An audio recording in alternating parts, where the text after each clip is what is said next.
Drug lord Raffaele Imperiale was on the list of Italy's most wanted fugitives until his arrest in Dubai on the 4th of August 2021. Before he was arrested in Dubai, Imperiale had been living under a false identity, but he was already listed in the Interpol's Red Notice, so no matter what country he fled to, he was wanted internationally. The Interpol trooped into his house in Dubai with advanced technology and caught him before he could go on the run again. Money, jewelry, and art he had been collecting were confiscated. Imperiale was later extradited to Italy in March 2022 and in December 2022 and became a police informant in order to better his life. Imperiale is now giving multiple statements on his drug operations. Before we go into details about Imperiale's drug life, let's explore how he went from the son of a wealthy businessman to a drug lord controlling 1/3 of Europe's drug trade.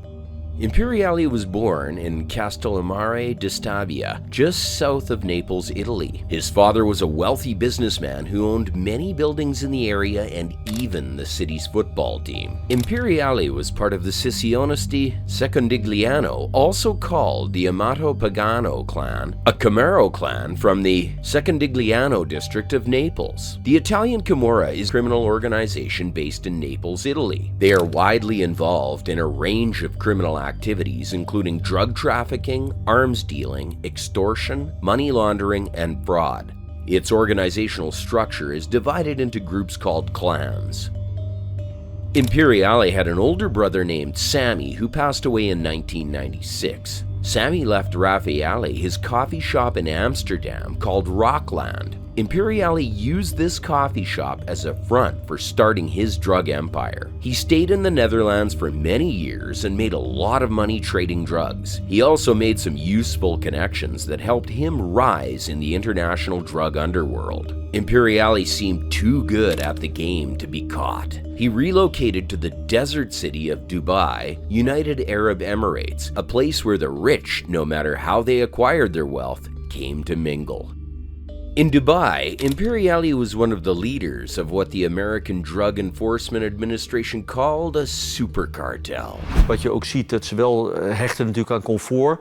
En daarom was Dubai zo'n geschikte plek om te zeggen van nou dat is een soort van pied-à-terre uitvalsbasis, omdat daar mooie hotels zijn. Daar kun je redelijk onder de radar blijven. De hele wereld komt daar samen. De hele wereld komt daar samen. Je kunt ook makkelijk witwassen. Hè?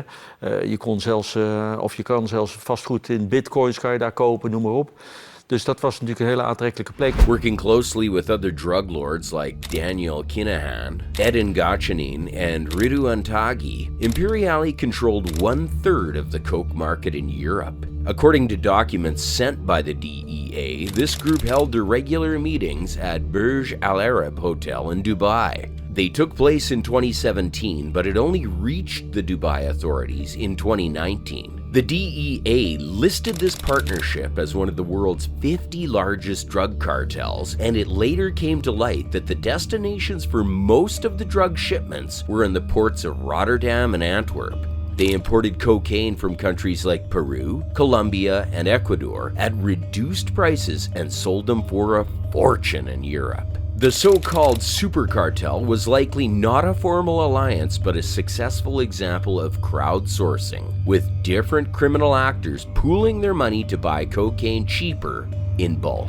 Unfortunately, Raffaele didn't cover up his tracks well enough and was later apprehended by local Dubai authorities after an Interpol Red Notice in August 2021 and later extradited to Italy in March 2022. Ridouan Taghi was arrested in 2019 and Edin Gachanin in November 2022, leaving Daniel Kinahan as the last free member of the super cartel.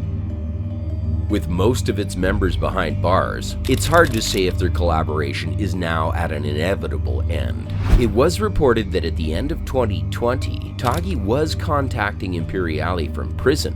Taghi and Imperiale do not only have common ground in the criminal field, they also have a bond on a personal level. Taghi's son is married to Imperiale's daughter, so it is clear that Imperiale is an important contact for Taghi. The bond between the two top criminals is 100% beyond dispute, says Ulisse Elian, spokesperson for Justice and Security. Elian explained that from where Taghi was detained, he sent a message to Imperiale through his son, and the message had to do with certain accounts. Does this mean the business can continue operations even with Imperiale in prison? That's what we thought until Imperiale became a police informant, better known as a pentito. Pentito is a term used to refer to a member of the Italian mafia who has agreed to cooperate with the authorities and provide information about the criminal activities of their organization. Stel nou dat Imperiale gaat verklaren over betrokkenheid van strafbare feiten over Ridouan Taghi. Ja, dan zal het Openbaar Ministerie dat ongetwijfeld nog willen meenemen in deze strafzaak. Imperiale spoke about his drug operation. He went on to reveal that he spent 7 million euros in 3 months while on the run on what he called personal expenses. After cracking his encrypted texts to his accountant, the police discovered that Imperiale gave 181,000 euros to his wife, 492,000 euros to his brother-in-law, and 30,000 euros to his brother-in-law's partner. He also spent over 214,000 euros on air travel and 200,000 euros on gifts. Het zaken doen, met name door die encrypted telefoons, was natuurlijk heel erg makkelijk geworden.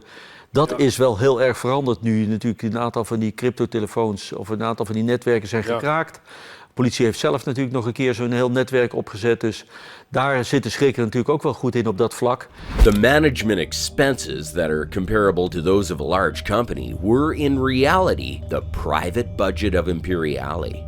Imperiale has released multiple statements, and he has assured the police that he's ready to turn his life around and cooperate fully. This may be good news for the police, but for Raffaele's accomplices who are still on the run, it means their days are numbered. The statements also confirm that Imperiale has no intentions of running the business from prison, as they prove he's serious about repenting. Further investigations since Imperiale's arrest have led to the arrests of 28 people who are all believed to be connected to the criminal organization who specialized in transnational cocaine trafficking. This is possibly the end of the super cartel because Imperiale's repentance will help the authorities crack down on the remaining drug lords in Italy and abroad. This news might also leave Taghi, Eden, and other arrested members of the super cartel shaking in their cells, because what Imperiale reveals to the police can determine how much time they will spend behind bars. If you like this video, leave a like and subscribe for more true crime content. Stay tuned for one of our next videos coming up.